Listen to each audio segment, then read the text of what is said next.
Everyone, today we'll be studying distribution of oceans and continents. We'll be starting with continental drift theory. तो continental drift theory में जो भी लिखा है पहले इसको पढ़ते हैं, देखते हैं क्या है. Observe the shape of the coast line of Atlantic Ocean. You'll be surprise by the symmetry of coast line on other side of the ocean. No wonder many scientists thought of this similarity and considered the possibility of two America, Europe and Africa to be once joined together.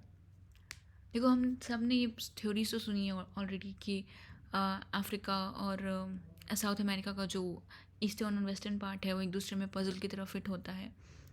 और हमने ये भी देखा है कि हमने ये भी सुना है ऑलरेडी, इसके बारे में पहले क्लास 9-10 में भी पढ़ा है कि if we try bringing all the parts of all the separated continents together, it will fit like a jigsaw puzzle. तो कॉन्टिनेंटल ड्रिफ्ट थ्योरी में भी हम यही पढ़ने वाले हैं. यहाँ पे देखो, पहले will start from here. From the records of history of science, it was Abraham Ortelius, a Dutch map maker, who first propose such a possibility. मतलब वही कि सब कुछ को अगर हम साथ में लेके आएंगे तो वो एक जिग्सॉ पजल की तरह फिक्स हो जाएगा. यहाँ पे सबसे इम्पॉर्टेंट है अल्फ्रेड वेगनर, जिसने ये थ्योरी दी है. So Alfred Wegener is a German meteorologist who put forth a comprehensive argument in the form of continental drift theory in 1912. तो अगर हमें जब भी स्टार्ट करना है कि what are the theories of formation of continents and ocean, we'll start with continental drift theory. और हम स्टार्ट यहाँ से करेंगे कि Alfred Wegener put forth a comprehensive argument in the form of continental drift theory. Date is not important, but let's just remember 1912. So this was regarding the distribution of ocean and continent. मतलब this chapter is about कि कैसे ocean और continents distribute हुए थे. Alfred Wegener एक German metrologist था जिसने continental drift theory दिया था. अब वो उसमें कैसे एक्सप्लेन करता है. According to Wegener, all continent formed a single continental mass, a mega ocean surrounded by the same. देखो, अल्फ्रेड वेगनर बोल रहा है कि सारे कॉन्टिनेंट्स पहले एक सिंगल लैंड मास थे जो अभी हमें डिवाइडेड फॉर्म में दिखते हैं. तो वो सारे पहले एक साथ थे, दे वर नॉट डिवाइडेड. और ये सारे जो वाटर बॉडीज़ है, जैसे कि इंडियन ओशन है या फिर पैसिफिक ओशन, अटलांटिक ओशन है, ये सारे एक साथ मिलके पहले एक वाटर बॉडी था, उसका नाम था पैंथेलासा, और जो कॉन्टिनेंट था उसका नाम था Pangaea. He argued that around 200 million years ago the super continent Pangaea began to split. मतलब आज से 200 मिलियन ईयर पहले वो जो सुपर कॉन्टिनेंट था, जो पैंजिया था, वो स्प्लिट करना शुरू हो गया. Pangaea first broke into 2 continental masses. मतलब पैंजिया टूट के पहले लोरेशिया और गोंडवाना लैंड फॉर्म बना, फॉर्मिंग की northern and the southern component. मतलब लोरेशिया नॉर्दर्न पार्ट बन गया और ये गोंडवाना लैंड सदर्न पार्ट बन गया. जैसे कॉन्टिनेंटल ड्रिफ्ट थ्योरी किसने दिया? पहला चीज़ which we have to remember, Alfred Wegener. उसमें क्या वेगनर बोलता है कि सारा कॉन्टिनेंट जो था पहले एक सिंगल कॉन्टिनेंटल मास फॉर्म करता था जिसको हम पैंजिया बोलते थे, और सारा ओशन, और वो जो था एक मेगा ओशन को सराउंड करता था. वो जो कॉन्टिनेंट था वो एक मेगा ओशन से सराउंडेड था, उसका नाम था पैंथेलासा. वो आर्ग्यू करता है कि 200 मिलियन ईयर पहले पैंजिया का टूटना शुरू हुआ और वो टूट के 2 टुकड़ों में बट गया. पहला था लोरेशिया और दूसरा था Gondwana land. Laurasia northern part form करता है और Gondwana land southern part form करता है. Subsequently Laurasia and Gondwana land continue to break into various smaller continent जो आज एग्जिस्ट करते हैं. अब बहुत सारे एविडेंसेस हैं जो सपोर्ट करते हैं कॉन्टिनेंटल ड्रिफ्ट थ्योरी को. अब हम उस एविडेंसेस की बात करते हैं. Evidence in support of continental drift theory. सबसे पहले हम ये देखते हैं कि मैचिंग ऑफ कॉन्टिनेंट्स, ये जिग्सॉ फिट की तरह, मतलब एक दूसरे से फिट होते हैं. पहले ही मैंने बताया लेक्चर के शुरू में कि अफ्रीका और साउथ अमेरिका का अगर आप कोस्ट लाइन देखोगे तो they have a remarkable and unmistakable match. मतलब उन दोनों का जो एंड्स है कोस्ट लाइन का, तो वो ऐसा लगता है कि किसी एक ही कॉन्टिनेंट का पार्ट था और वो टूट के अलग हो गया है. तो मैप प्रोड्यूस किए गए थे कंप्यूटर प्रोग्राम के थ्रू, और उससे क्या हो गया कि अटलांटिक मार्जिन को जब चेक किया गया है, मतलब अफ्रीका और साउथ अफ्रीका एक साथ मैच करता है कि नहीं करता है, तो वो प्रूव हुआ कि वो मैच करता है. It may be noted that a map produced using computer programming to find the best fit for the Atlantic margin was presented by Bullard in 1964. ये एक बंदा है बुलार्ड, जिसने एक ऐसा अब कंप्यूटर प्रोग्रामिंग के थ्रू चेक किया. The match was tried at 1000 fathom line instead of present shore line. मतलब अभी का जो शोर लाइन होगा वो ऑफकोर्स और डेन्यूडेट होगा, मतलब वहाँ से उसके टुकड़े हटे होंगे क्योंकि वाटर के कारण से जो प्रोसेस ऑफ वेदरिंग होता है. तो इसलिए उन्होंने पहले वाले शोर लाइन को वापस से क्रिएट किया कंप्यूटर प्रोग्रामिंग के थ्रू, और अफ्रीका और साउथ अमेरिका के कोस्ट लाइन को जब पास में लेके आया तो वो एक जिग्सॉ फिट की तरह मैच कर रहा था. फिर देखो rocks of the same age across the oceans. अगर रेडियोमेट्रिक डेटिंग मेथड्स के थ्रू क्या हुआ, जो अभी रिसेंट पीरियड में डेवलप हुआ है, उसके थ्रू हम रॉक के फॉर्मेशन को स्टडी कर सकते हैं अक्रॉस कॉन्टिनेंट्स. तो जो belt of ancient rocks of 2000 million year ago from Brazil coast matches with the west African. मतलब जो ब्राज़ील के पास जो रॉक्स मिलते हैं वही रॉक्स वेस्ट अफ्रीका में भी मिलते हैं. कैसे हमें पता चलता है? रेडियोमेट्रिक डेटिंग से. तो rocks of the same ages are found across the ocean, ये सेकेंड प्रूफ है कॉन्टिनेंटल ड्रिफ्ट थ्योरी को प्रूव करते हुए. हमने पहला प्रूफ क्या देखा था कि मैचिंग ऑफ द कॉन्टिनेंट, जो कि जिग्सॉ फिट होता है. देन थर्ड इज, अभी पहले इसमें एक और चीज़ है, the earliest marine deposit along the coast line of South America and Africa are of the Jurassic age. अब देखो दोनों के कोस्ट लाइन पर, जो कि साउथ अमेरिका और अफ्रीका के, वहाँ पे जो मरीन डिपॉजिट्स मिल रहा है, ये जो मरीन डिपॉजिट्स जिसकी हम बात कर रहे हैं, तो वो दोनों में ही हमें जुरासिक एज का मिल रहा है.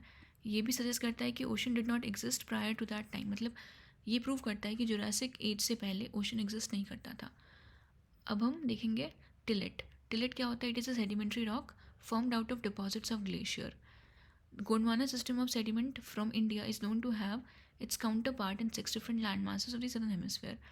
मतलब इंडिया में जो गोंडवाना सिस्टम है में जो सेडिमेंट्स मिलता है, तो उसके जो काउंटर पार्ट्स हैं, मतलब similar rock system 6 different land masses में मिलते हैं. कहाँ पे? सदर्न हेमिस्फेयर में. At the base the system has thick tillites indicating extensive and prolonged glaciation. मतलब ये जो गोंडवाना रॉक सिस्टम है, इसके जब हम बेस पे जाएंगे तो हमको वहाँ पे थिक टिलेट्स मिलेंगे. टिलेट्स क्या होता है कि अगर किसी रॉक को बहुत लंबे समय तक, मतलब एक काइंड ऑफ सेडिमेंट्री रॉक होता है जो कि ग्लेशियर के डिपॉजिट से फॉर्म होता है. Counter part of this succession are found in, ये जो मतलब इंडिया के लैंड में मिल रहा है, वही सेम टिलेट्स वाला सेडिमेंट्री रॉक और 6 लैंड मासेस में मिल रहा है सदर्न हेमिस्फेयर में. उसमें से कौन कौन सा है? अफ्रीका में, फिर हमें मिल रहा है फॉल्कलैंड आइलैंड्स में, फिर मेडागास्कर में, then Antarctica and Australia besides India. मतलब इंडिया में तो है ही गोंडवाना रॉक सिस्टम. गोंडवाना कहाँ और है? पहले Africa, then we have Falkland islands, then Madagascar, Antarctica, Australia. Overall resemblance of the Gondwana type sediment clearly demonstrate that these land masses had remarkably similar histories. Their glacial tillets provide unambiguous evidence of the paleoclimates and also of drifting of continents. तो अब अगर एक बार हम वापस से देखते हैं कहाँ तक हमने देखा कि कॉन्टिनेंटल ड्रिफ्ट थ्योरी किसने दिया था? एल्फ्रेड वेगनर ने दिया था, जो एक जर्मन मेट्रोलॉजिस्ट था.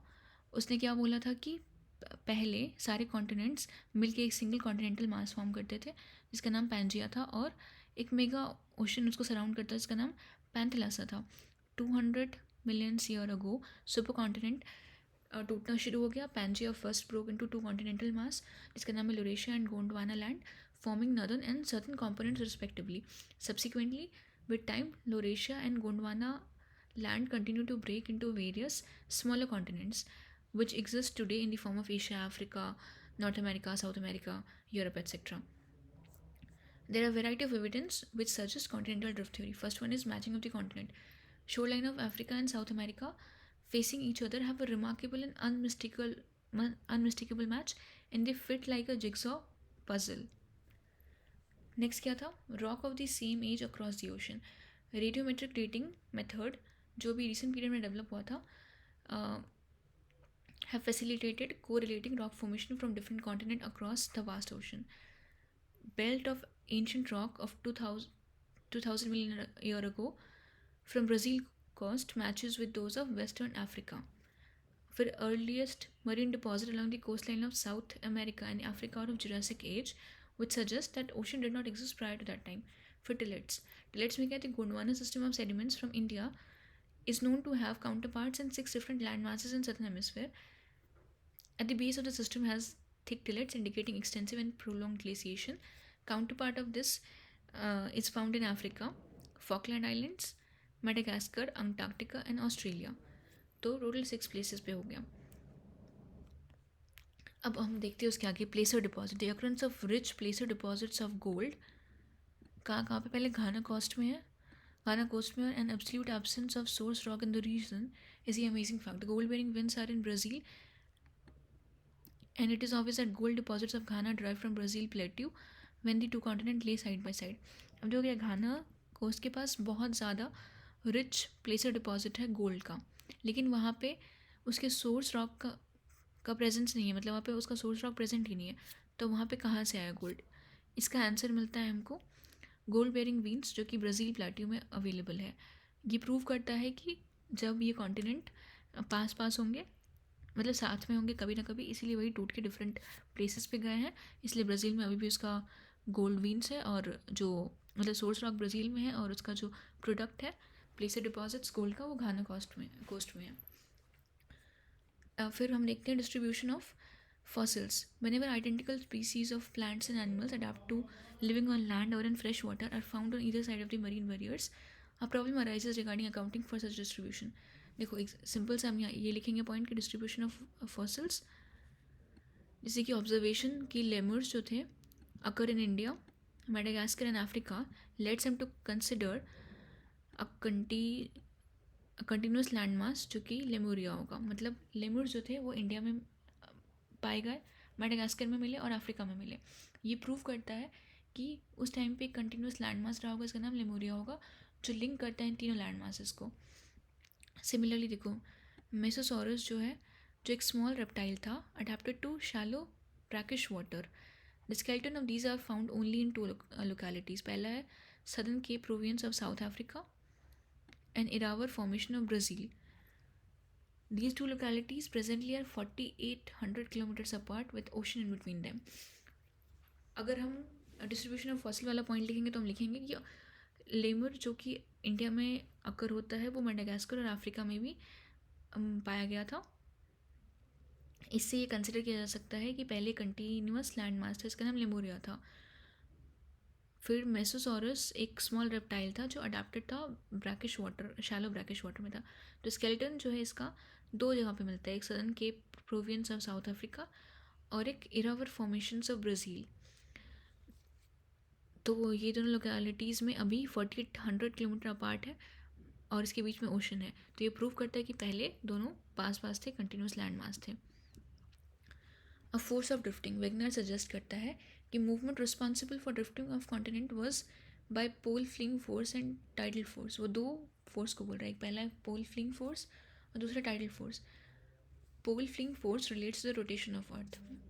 ये जो फोर्स है ये रोटेशन ऑफ अर्थ से रिलेटेड है.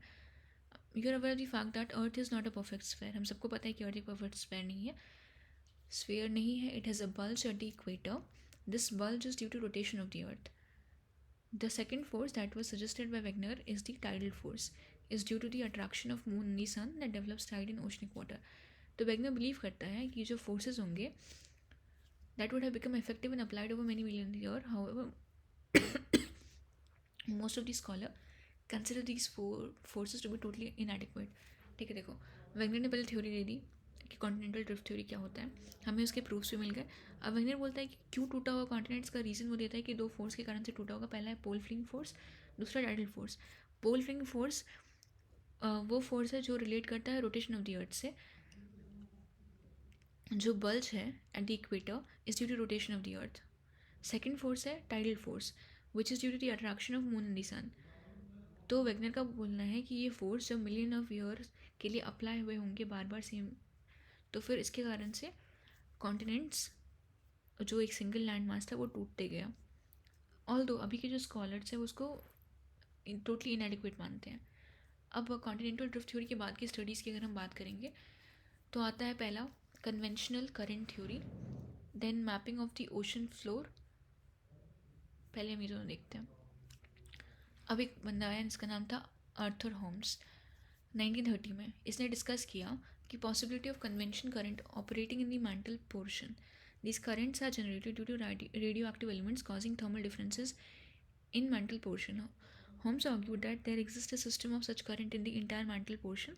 This was an attempt to provide an explanation to the issue of force, on the basis of which contemporary scientists discarded the continental drift theory.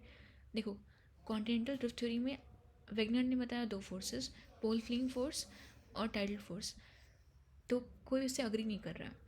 ये Arthur Holmes जो था वो continental drift theory ताकि पूरा reject ना हो जाए इसलिए अपना नया थ्योरी लेके आता है, इसका नाम है कन्वेंशनल करंट थ्योरी।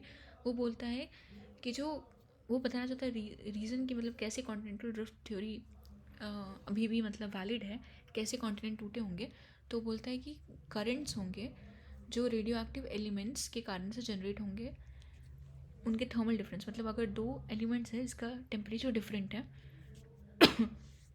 तो उसके कारण से क्या होगा कि कन्वेक्शन करंट कैसे होता है, जो हायर और लोअर टेम्परेचर डिफरेंस होता है, विंड जब हैवी होता है ठंडा होता है तो वो नीचे सिंक करता है, और जो विंड गर्म हो जाता है वो ऊपर चला जाता है। तो वही बोल रहा है कि जैसे दो एलिमेंट होगा और उसका टेम्परेचर डिफरेंट होगा तो उसके कारण से भी यही कन्वेक्शन करंट फॉर्म हुआ होगा। वो जो कन्वेक्शन करंट फॉर्म जो हो रहा होगा थर्मल डिफरेंस के कारण से मेंटल पोर्शन में, उस करंट के कारण से कॉन्टिनेंटल ड्रिफ्ट हुआ होगा।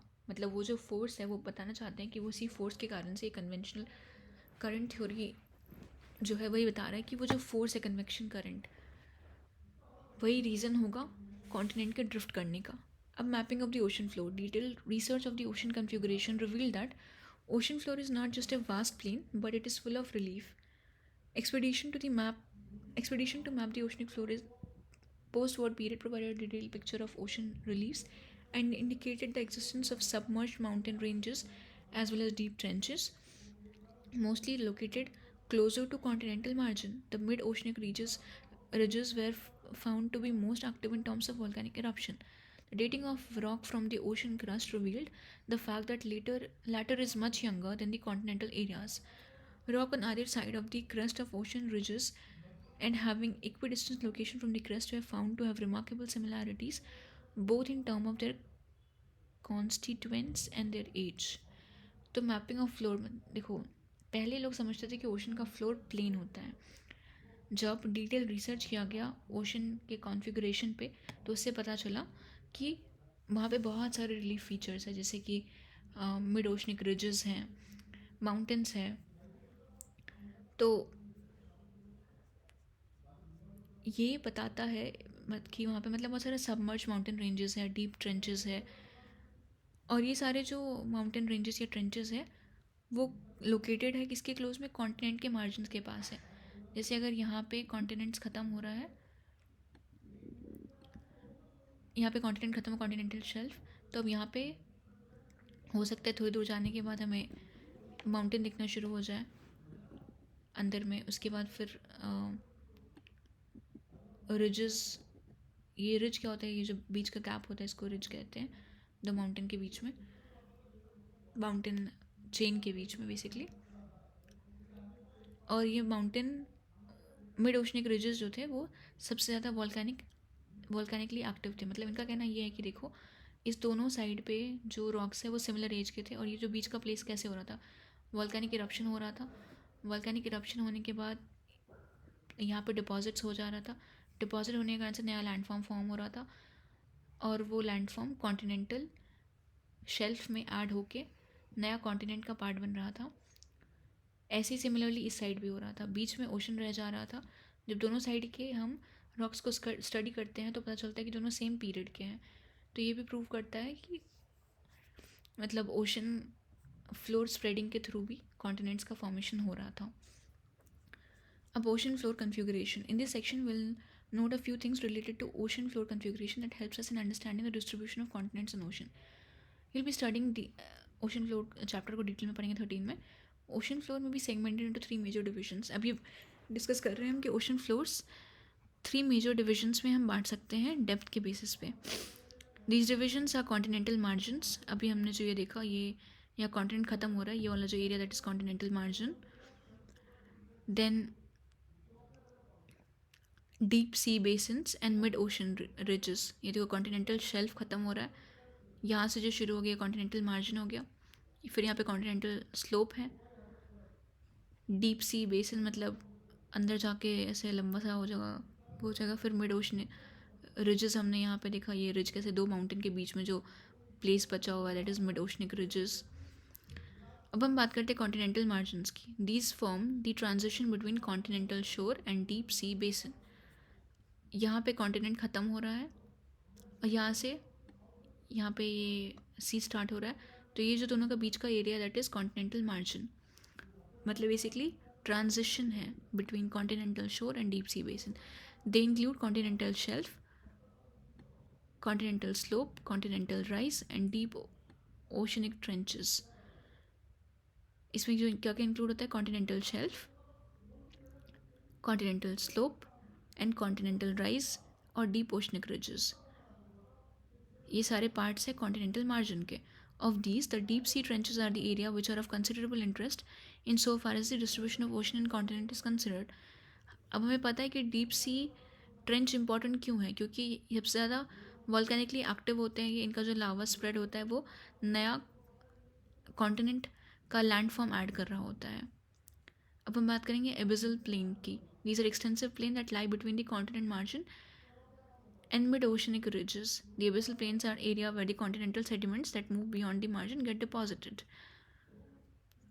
मतलब बेसिकली ये अंडर वाटर प्लेन जैसा है, जैसे एक समतल सा ज़मीन है, वही चीज़ अंडर वाटर उसको प्लेन बोल रहे हैं, एबिसल प्लेन बोल रहे हैं। Mid oceanic ridges, this forms a interconnected chain of mountain system with in the ocean. मतलब ये इंटरकनेक्टेड चेन्स ऑफ माउंटेन है, बहुत सारे माउंटेन्स होंगे। It is the longest mountain chain on the surface of the अर्थ। हिमालय से भी बड़ा होता है रिजेस। ये जो मिड ओशनिक रिजेस हैं ये अर्थ सरफेस पे सबसे ज़्यादा बड़े माउंटेन सिस्टम है, माउंटेन चेन सिस्टम है। भले ये सबमर्ज होते हैं माउंटेन के अंदर, but it is characterise by central rift. Central rift ये है इसका, ये जो बीच में गैप होता है, central rift system at the crest, fractional plateau and flank zone all along its length. The rift system at the crest is a zone of intense volcanic activity. In the previous chapter, you have been introduced to this type of volcano as mid-oceanic volcano. ठीक है, तो ये वाला part mid oceanic ridge के details के बारे में हम लैंडफॉर्म फॉर्मेशन वाले चैप्टर में पढ़ेंगे। अभी this is not important in this chapter. Distribution of earthquake and volcanoes. Study the map showing the distribution of seismic activity in volcanoes given in the figure. You will notice a line of dot in the central parts of Atlantic Ocean almost parallel to the coastline. ये volcanically active areas हैं और basically hot spots हैं जहाँ पे volcanic eruptions बहुत ज़्यादा होते हैं। तो कहाँ पे हम देखेंगे, पहले central part of Atlantic Ocean में, ये इंपॉर्टेंट है। हम कहाँ देख रहे हैं, central part of Atlantic Ocean almost parallel to the coast line, extend to Indian Ocean में भी है, बाइफर्केट करता है little south of the Indian subcontinent with one branch moving in the East Africa and other meeting a similar line from Myanmar to Guinea. You will notice that these lines of dots coincides with the mid-oceanic ridges. The shaded belt showing, क्योंकि mid-oceanic ridges क्या है, volcanic eruption points है, इसलिए वहीं पे जहाँ जहाँ mid-oceanic ridges होगा वहीं पे मोस्टली volcanoes हमें मिलेंगे। The shaded belt showing another area of concentration coincides with alpine Himalayan system and the rim of Pacific Ocean. In general, foci of the earthquake in the areas of mid-oceanic ridges are at the shallow depth, whereas along the alpine Himalayan belt as well as the rim of Pacific, the earthquake are deep-seated ones. Basically ये map है जो दिखा रहा है कि earthquake zone कौन कौन सा है। ये वाला जो पूरा एरिया है अफ्रीका का, ये जो एरिया है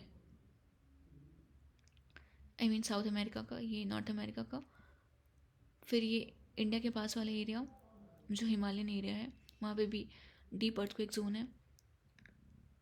ये जितने भी एरियाज जो मतलब ये ब्राउन शेडेड है, वहाँ पे डीप अर्थक्वेक जोन है।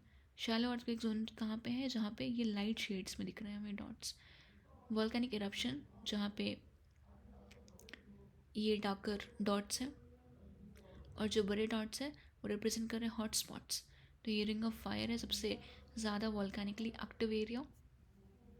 Concept of sea floor spreading, Post-drift studies provide considerable information that was not available at the time Wegener put forth his concept of continental drift theory, particularly the mapping of ocean floor.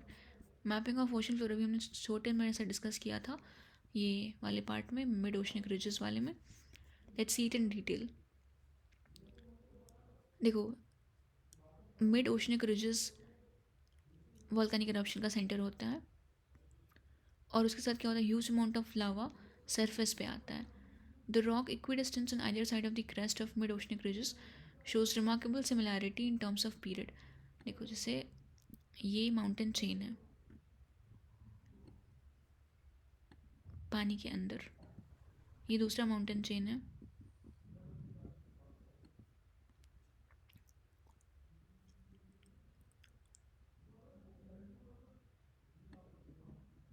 Let's add. अब जैसे यहाँ पे क्या होगा, volcanic eruption होगा, इस side भी गिरेगा, वॉल्केनिक इरप्शन होगा, इस साइड भी गिरेगा. अब दोनों साइड पे जो डिपॉजिट्स होगा तो दोनों का एज सेम होगा, क्योंकि इस साइड पे जो कॉन्टिनेंटल लैंड मास बन रहा है ये वाला, और ये जो अंडर वाटर ही रह जाएगा या फिर बाहर भी अगर आएगा तो इस साइड पे जो बन रहा है, ये दोनों सेम ही, इसका मदर रॉक सेम है क्योंकि सेम वोल्केनिक इरप्शन से बन रहा है. तो वही है, the rock equidistance on either side of the crest of, ये क्रेस्ट है, of mid oceanic ridges shows remarkable similarities in terms of periods of formation, chemical composition and magnetic properties. Of course जब उसका mother rock same होगा तो उसका जो भी properties होगा, केमिकल कॉम्पोजिशंस होगा, मैग्नेटिक प्रॉपर्टीज़ होगा, वो सिमिलर होगा. Rocks closer to the mid oceanic ridges are normal polarity ना यंगेस्ट. अब ये जो सबसे जैसे क्या होगा, ये जितना दूर जाता जाएगा, जैसे अगर फ्लो हुआ वापस से इरप्शन हुआ तो जो क्लोजर में होगा इसके, जैसे अगर एक वॉल्केनिक इरप्शन हो रहा है तो वॉल्केनिक इरप्शन के जस्ट यहाँ पे जो बगल वाला रॉक होगा वो ज़्यादा यंगर होगा, क्योंकि अभी तुरंत निकला यहाँ से वॉल्केनिक इरप्शन हुआ और वो रॉक, वो जो लावा वो यहाँ पे प्लेस हुआ. तो वही यहाँ पे बोला the age of the rocks increases as one move away from the crest. Crest से दूर जितना भी रॉक होगा उसका एज बढ़ते जाएगा. यहाँ पे जो सबसे बगल में होगा वो यंगर होगा. The ocean crust rocks are much younger than the continental rocks. Ocean का जो रॉक्स होगा वो ज़्यादा यंगर होगा कॉन्टिनेंटल रॉक से. क्यों? क्योंकि वो अभी भी फॉर्म हो जा रहा है वॉल्केनिक इरप्शंस के कारण से. और ये जो कॉन्टिनेंट का पार्ट बन गया, यहाँ पे अब लावा फ्लो नहीं हो रहा है, लावा फ्लो यहाँ पे हो रहा है, यहाँ पे नया फॉर्मेशन हो रहा है. तो oceanic crust 200 million year old होगा मैक्सिमम, और continental rock formation 3200 million year ago हो चुका है. The sediments on the ocean floor are unexpectedly very thin. Scientists were expecting, if ocean floor were as old as continent, to have a complete sequence of sediment for a period of much longer duration. However, nowhere was the sediment column found to be older than 200 million. मतलब अगर ये जो sedimental column की study की गई, इससे पता चला कि यहाँ पे जो रॉक्स है वो 200 मिलियन ईयर से ज़्यादा पुराने नहीं हैं. The deep trenches have deep-seated earthquake occurrence, while in the mid-oceanic ridge area the quake foci have shallow depth. ये जो मिड ओशनिक रिजेस में जो अर्थक्वेक होते हैं इसका फोकल पॉइंट उतना गहरा नहीं होता, लेकिन जो डीप ट्रेंचेस होते हैं उसका अर्थक्वेक अकरेंस का जो फोकल पॉइंट होता है वो बहुत डीप सीटेड होता है. ये फैक्ट्स और detail analysis of magnetic properties of rocks on either side of mid oceanic ridges, मतलब ये सारे फैक्ट्स और मिड ओशनिक रिजेस के आसपास के जो रॉक है उसकी जो मैग्नेटिक प्रॉपर्टीज़ को स्टडी किया गया, has led Hess to propose his hypothesis known as a sea floor spreading. पहला हमने देखा कॉन्टिनेंटल ड्रिफ्ट थ्योरी, दूसरा है सी फ्लोर स्प्रेडिंग थ्योरी. तो ये जो हमने पूरा ऊपर फैक्ट पढ़ा, इसी चीज़ को देखते हुए हेस ने प्रपोज किया उस अपना हाइपोथेसिस जो है sea floor spreading. Hess argued that constant eruption in the crust of oceanic ridges causes the rupture of oceanic crust and new lava wedges into it, pushing the oceanic crust on either side. The ocean floor thus spreads.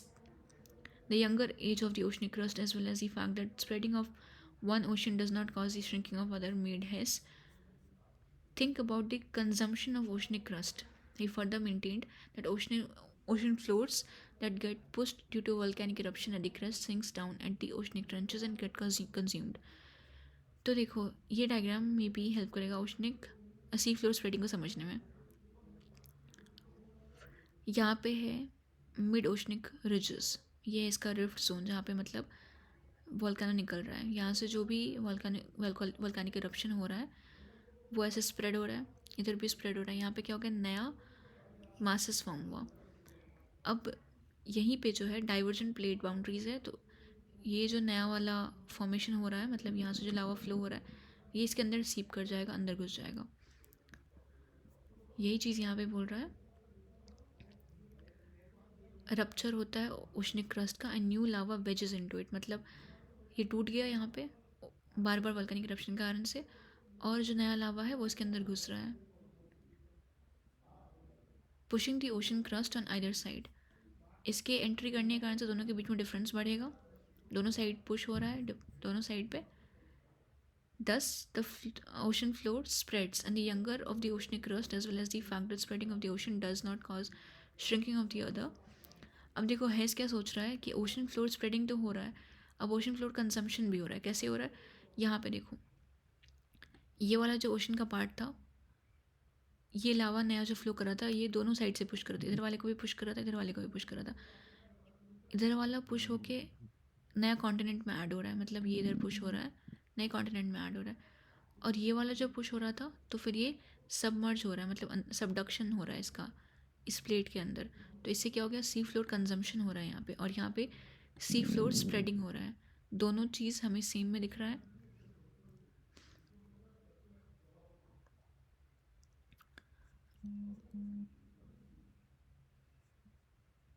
अब हम बात करते हैं plate tectonic की। Since the advent of the concept of sea floor spreading, the interest in the problem of distribution of ocean in the continent was revived. अब McKenzie and Parker आए and also Morgan, जो independently collect कर रहे हैं ideas and came out with another concept known as plate tectonic. A tectonic plate, also called lithosphere plate, is a massive. पहले tectonic plate क्या होता है, इसको लिथोस्फेरिक प्लेट भी कहते हैं। ये एक massive irregularly shaped slab of solid rock होता है, जो कंपोज करता है कॉन्टिनेंटल एंड ओशनिक लिथोस्फेयर, दोनों को कंपोज करता है। मतलब हमारे पास दो टाइप के प्लेट है, एक कॉन्टिनेंटल प्लेट है, एक ओशनिक प्लेट है। तो जब टेक्टोनिक प्लेट क्या होता है, टेक्टोनिक प्लेट में ओशन वाला प्लेट भी आता है और कॉन्टिनेंटल प्लेट भी आता है, और ये मैसिव होता है टेक्टोनिक प्लेट, और वो इरेगुलरली शेप्ड होता है। ये मैसिव है, इरेगुलरली शेप्ड है।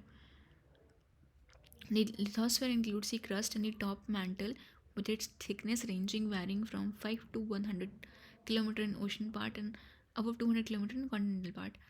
टेक्टोनिक प्लेट का में क्या कंसिडर करते हैं, मतलब लिथोस्फेयर जो इंक्लूड करता है, लिथोस्फेयर में क्रस्ट भी होता है, लिथोस्फेयर में टॉप पार्ट ऑफ मैंटल भी होता है। अब वो मैंटल का थिकनेस वैरी करता है, 5 से 100 किलोमीटर कहाँ पे होता है, ओशनिक पार्ट्स में। मतलब जो टेक्टोनिक प्लेट में दो चीज़ होता है, पहला क्या होता है कॉन्टिनेंटल प्लेट, दूसरा ओशनिक प्लेट होता है। कॉन्टिनेंटल प्लेट में क्या होता है, क्रस्ट और टॉप मैंटल जिसका थिकनेस 200 किलोमीटर तक का होगा। ओशनिक वाले में प्लेट में क्या होता है, क्रस्ट और टॉप मैंटल जिसका थिकनेस 5 से 100 किलोमीटर के बीच में होगा। अब प्लेट में भी refer to as continental plate और oceanic plate depending on which of the two occupy a larger portion of the plate. जैसे अगर ये पूरा कॉन्टिनेंटल प्लेट है, ये टेक्टोनिक प्लेट है, इसमें इसका इतना पार्ट, ये वाला पार्ट कॉन्टिनेंटल प्लेट है और ये वाला पार्ट ओशनिक प्लेट है, तो हम इसको कॉन्टिनेंटल प्लेट बोलेंगे। यही ऑपोजिट होता कि ये एक प्लेट है,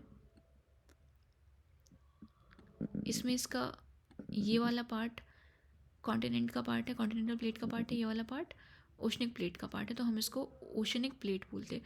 this theory of plate tectonic proposes that earth lithosphere is divide into 7 major and some minor plate. ये जो टेक्टोनिक प्लेट थ्योरी है, ये बोलता है कि अर्थ को हम 7 मेजर प्लेट में और कुछ माइनर प्लेट्स में डिवाइड कर सकते हैं। Young fold mountain ridges, trenches and faults surround these major plate. मतलब ये जो प्लेट्स है ये सराउंडेड किस चीज़ से, यंग फोल्ड माउंटेन रिजेस से, ट्रेंचेस से और फॉल्ट से सराउंडेड है। अब मेजर प्लेट्स कौन कौन से हैं, मैप में देखो, पहला Eurasian plate, north American plate. यहाँ पे कितना प्लेट बोला है कि 7 मेजर। पहला यूरेशियन, दूसरा नॉर्थ अमेरिकन प्लेट, तीसरा साउथ अमेरिकन प्लेट, चौथा यूरेशियन प्लेट, पांचवा African plate, north American, south American, Pacific plate. ये रहा पैसिफिक प्लेट, ये भी बहुत बड़ा सा एरिया ले रहा है। Then we have Indo Austria Australia New Zealand plate, ये है इंडो ऑस्ट्रेलिया न्यूजीलैंड प्लेट, ये है Pacific plate. Then we have Africa with eastern Atlantic floor plate, Africa का भी हमने देख लिया था, ये वाला अफ्रीका। अब एक चीज़ देखो, there is one important thing, ये जो पैसिफिक प्लेट है इसमें क्या है, कॉन्टिनेंट का पार्ट ऑलमोस्ट आ ही नहीं रहा है, तो it is an oceanic plate. Eurasian plate क्या है, इसमें मैक्सिमम पार्ट कॉन्टिनेंट का, थोड़ा सा पार्ट ओशन का, इसलिए हम इसको बोलेंगे continental plate.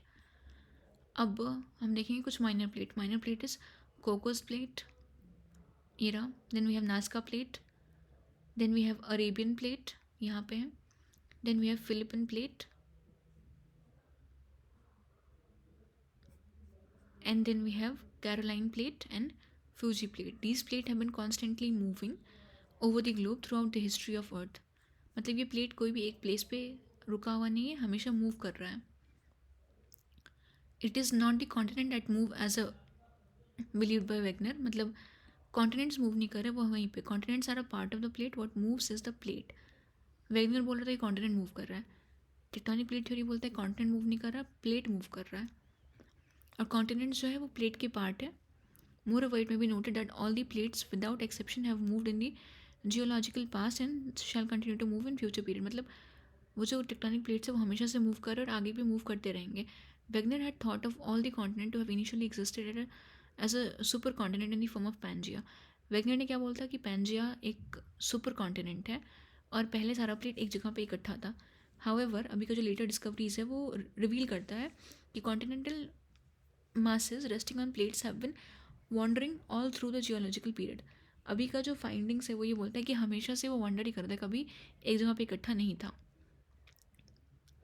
And Pangaea was the result of convergence of different continental masses that were part of one of the other plates. मतलब अब ये जस्ट रिवर्स हो गया। वेगनर शुरू करता है कि पैंजिया से शुरू करता है कि पहले एक जगह पे सारा प्लेट था, फिर वो ड्रिफ्ट हो गया, अलग अलग हो गया।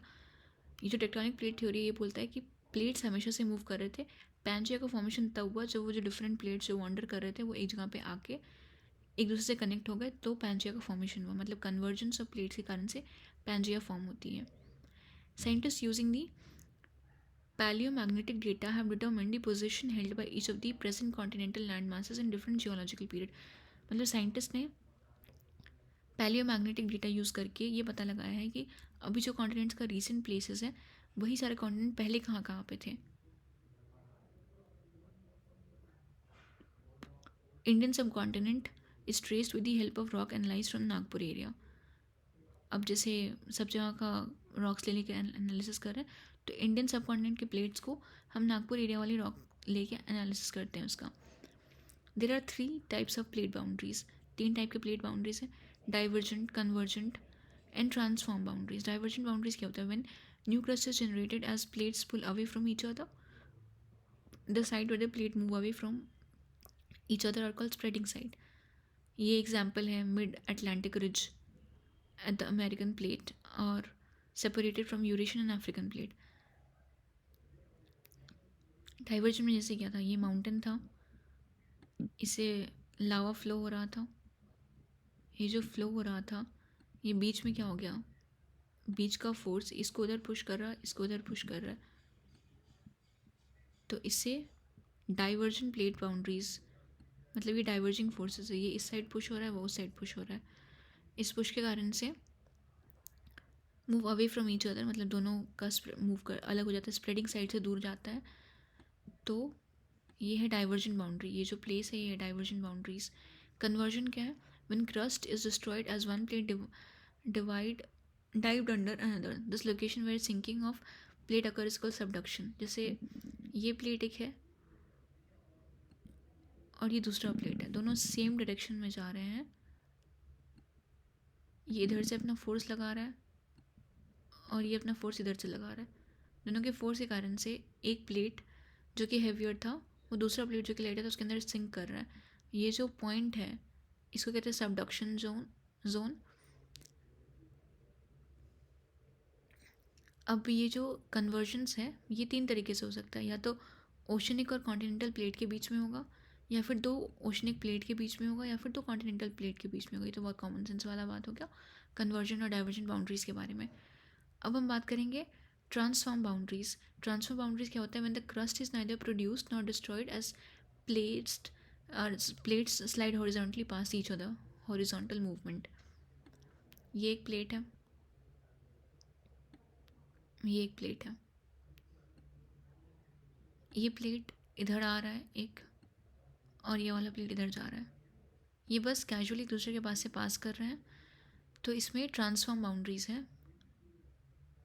Perpendicular to the mid oceanic ridges है, मतलब transform faults are planes of separation, और ये परपेंडिकुलर होता है नॉर्मली मिड ओशनिक रिजेस के। As the eruption do not take all along the entire crust at the same point, there is a differential movement of the portion of plates away from the axis. Also, the rotation of earth has the effect on the separated block of plate portion. मतलब simple सा चीज़ है कि यहाँ पे ना कोई plate किसी के अंदर जा रहा है, ना ही कोई नया प्लेट बन रहा है, बस ये अलग अलग डायरेक्शंस में जा रहे हैं, इसलिए ट्रांसफॉर्म बाउंड्रीज होता है। अब rate of plate movement, the strips of normal and reverse magnetic field that are parallel the mid oceanic ridges helps the scientist determine the rate of plate movement. मतलब plate किस speed से move करता है उसको कहते हैं rate of plate movement. वो बहुत कंसिडरेबली वैरी करता है। जैसे आर्कटिक रिज बहुत स्लोली मूव करता है, लेस देन 2.5 सेंटीमीटर पर year. East Pacific rise near Easter Islands and South Pacific 34,000 kilometre west of Chile, इसका क्या है सबसे फास्टेस्ट रेट ऑफ मूवमेंट है, मतलब वो 15 सेंटीमीटर पर ईयर गिर सकता है। Forces of plate movement, at the time the Wegener proposed his theory of continental drift theory, most of the scientists believed that the earth was solid motionless body। मतलब जब continental drift theory आया था तो scientist सोचते थे कि अर्थ जो है वो सॉलिड है, मोशनलेस बॉडी है। हाउएवर ये सी फ्लोर स्प्रेडिंग का जो कॉन्सेप्ट आया और प्लेट टेक्टोनिक थ्योरी का, वो एम्फेसाइज करता है कि both the surface of the earth and the interior are not static. ना ही surface of the earth static है, ना ही उसका इंटीरियर स्टैटिक है, बट वो डायनेमिक है, मतलब वो हमेशा मूव करते रहते हैं। The fact that plate move is now a well accepted fact. मतलब अभी के टाइम में तो ये पूरा सबने एक्सेप्ट कर लिया है कि plate move. The mobile rock beneath the rigid plate is believed to be moving in circular manner। ये जो प्लेट मूव करते हैं हम ऐसा समझते हैं कि वो प्लेट सर्कुलर मैनर में मूव करते हैं। The heated material rises to the surface, spreads and begins to cool and then sink back into the deeper depth। हमने एक कन्वेक्शन वाली थ्योरी देखी थी ना, यहाँ पे ये वाली थ्योरी ही काइंड ऑफ बता रही है कि मूवमेंट क्यों हो रहा है, मूवमेंट होने का रीज़न क्या है, वो यहाँ पे बता रहे हैं कि mobile rock beneath the rigid plates is believed to be moving in circular manner। पहले हीटेड मटेरियल जो है वो क्या लाइटर होगा तो वह सरफेस के पास आ जाता है और फिर स्प्रेड हो जाता है। ये वोल्केनिक इरप्शन क्या है, हीटेड मटेरियल है, ये सरफेस के पास आता है और फिर कूल हो जाता है और फिर वापस से वो भारी हो जाता है और डीपर डेप्थ में सिंक कर जाता है। This cycle is repeated over and over to generate what scientist call a convection cell. यही साइकिल सेम रिपीट होते रहता है सर्कुलर मोशन में, और साइंटिस्ट को बोलते हैं कन्वेक्शन सेल या फिर convection flow. Heat with in the earth come from 2 main sources. अंदर का जो हीट है वो 2 मेन सोर्सेज, मतलब यहाँ पे जो हीट होगा, गर्मी होगा इसके अंदर, इसका 2 मेन सोर्स है। पहला है रेडियो एक्टिव डिके और दूसरा है residual heat. Arthur Holmes first consider this idea 1930। हमने अभी ऊपर देखा ना कि आर्थर होम ने पहली बार कन्वेक्शनल करंट थ्योरी दी थी, विच लेटर इन्फ्लुएंस हैरी हेस ने भी इसके बारे में सोचा। Thinking about C floor spreading, the slow movement of hot soften metal that lies below the rigid plates is the driving force behind the plate movement. अब movement of Indian plate के बारे में हम पढ़ते हैं। इंडियन प्लेट में क्या होता है, इंक्लूड करता है peninsular India, the Australian continental portion, the subduction zone along the Himalaya forms the northern plate boundary in the form of continent convergence. In east, it extends through Rakinamia mountains of the Myanmar towards the island of Arch, forming Java Trench.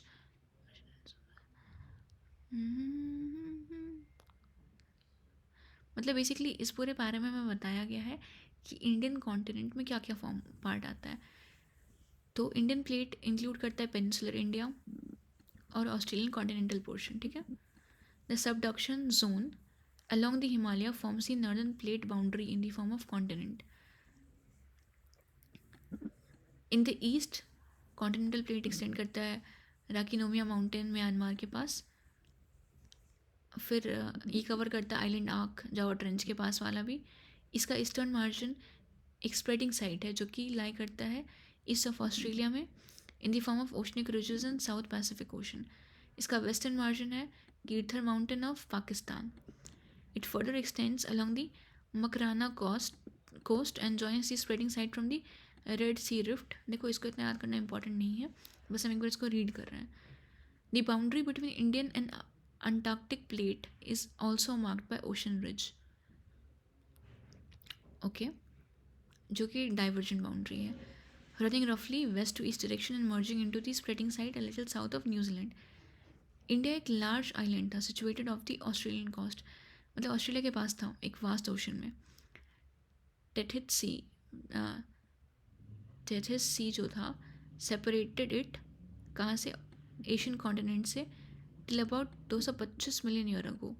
India is suppose to have started a northward journey about 200 साल पहले, मतलब 225 साल पहले इसको Asian continent से separate कर दिया था किसने, टेथिस सी ने।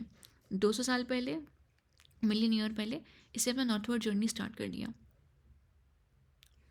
जब ये कोलाइड करता है एशिया से 40 से 50 मिलियन साल पहले, तो वहाँ पे अपलिफ्टमेंट होता है। वो अपलिफ्टमेंट के कारण से हिमालय का फॉर्मेशन हो गया, और तब से अभी तक का मतलब ये जो पूरा जर्नी है इसका, ये हम इस पिक्चर में देखेंगे। आज से 140 मिलियन साल पहले, before the present, subcontinent was located as south as 50 degree south. सोचो पहले यहाँ तक लोकेटेड था ये। The two major plate were separated by Tethys sea and the Tibetan block was closer to Asiatic landmass. अब movement के साथ क्या हो गया, Indian plate toward the Asiatic plate, एक मेजर इवेंट अकर हुआ जो कि आउटपोरिंग ऑफ लावा और डेक्कन ट्रैप का फॉर्मेशन हुआ। मतलब जब इंडिया अपनी जर्नी नॉर्थवर्ड कर रहा था उस टाइम पे एक मेजर इवेंट अकर हुआ जहाँ पे लावा बहुत ज़्यादा निकला और डेक्कन ट्रैप का फॉर्मेशन हुआ। This started somewhere around 60 million year ago. देखो basically this is not so important, पहले तुम बस इतना देखो कि पहले इंडिया 71 मिलियन ईयर अगो यहाँ पे था, फिर उसके बाद ये अपनी नॉर्थवर्ड जर्नी कैरी करता है 55 मिलियन ईयर अगो यहाँ आया, फिर इक्वेटर को क्रॉस करता है 38 मिलियन ईयर अगो, 10 मिलियन ईयर अगो, और अभी जो इंडिया यहाँ पे पोजीशन में है। ठीक है, just give this a read and you are done. इससे ज़्यादा कुछ नहीं करना इसमें। यहाँ पे सबसे ज़्यादा इम्पॉर्टेंट है कि फॉर्मेशन कैसे होता है। पहला हम बताएंगे कॉन्टिनेंटल ड्रिफ्ट थ्योरी, फिर हम उसके एविडेंसेस को बताएंगे, फिर हम बताएंगे पोस्ट ड्रिफ्ट स्टडीज़ में कन्वेंशनल करंट थ्योरी जो कि आर्थर होम्स का था, फिर मैपिंग ऑफ ओशन फ्लोर आप थोड़ा बता सकते हो। हम फिर आ जाएंगे हेस वाले थ्योरी पे जो है ये ओशन फ्लोर स्प्रेडिंग वाला। ओशन फ्लोर स्प्रेडिंग के बाद फिर हम आएंगे प्लेट टेक्टोनिक थ्योरी, बस हो गया। और फिर हमको एक बार ये याद रखना है कि कौन सा मेजर 7 प्लेट्स था, जो कि North America plate, South America plate, Pacific plate, Antarctica plate, India Australia New Zealand plate, Africa with eastern Atlantic floor plate, Eurasia. बस हो गया, that's all you need to do in this chapter. और हाँ, हमें ये पता होना चाहिए कि कौन से 3 टाइप की बाउंड्रीज है, कन्वर्जेंट, डाइवर्जेंट और transform boundaries. Rate of plate movement में सबसे स्लोएस्ट रेट है आर्कटिक रिज का, और सबसे हाईएस्ट है साउथ पैसिफिक का जो कि 15 सेंटीमीटर पर ईयर है। That's all, thank you, bye bye.